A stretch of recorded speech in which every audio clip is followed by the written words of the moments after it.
സംസ്ഥാനത്ത് നിയമസഭാ തെരഞ്ഞെടുപ്പ് പ്രഖ്യാപിച്ചു. ഏപ്രിൽ 9-നാണ് വോട്ടെടുപ്പ്. മെയ് 4-നാണ് വോട്ടെണ്ണൽ. ഒറ്റഘട്ടമായാണ് സംസ്ഥാനത്ത് തെരഞ്ഞെടുപ്പ് നടക്കുന്നത്. 16-ന് ഗസറ്റ് വിജ്ഞാപനം പുറപ്പെടുവിക്കും. നാമനിർദ്ദേശ പത്രിക സമർപ്പിക്കാനുള്ള അവസാന തീയതി ഈ മാസം 23-നാണ്.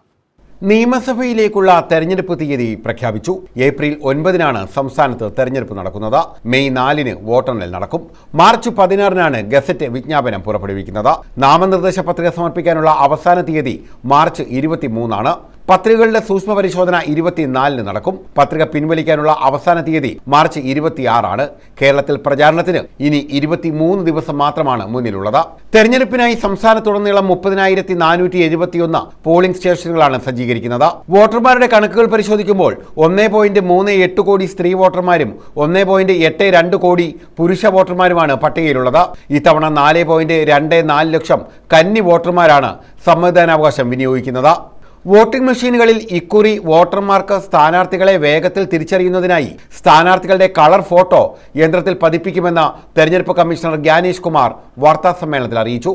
തെരഞ്ഞെടുപ്പ് പ്രഖ്യാപിച്ച് 8 ദിവസത്തിനകം പത്രിക സമർപ്പിക്കണമെന്നത് രാഷ്ട്രീയ കക്ഷികൾക്ക് മുന്നിൽ വലിയ വെല്ലുവിളിയാണ് ഉയർത്തുന്നത്.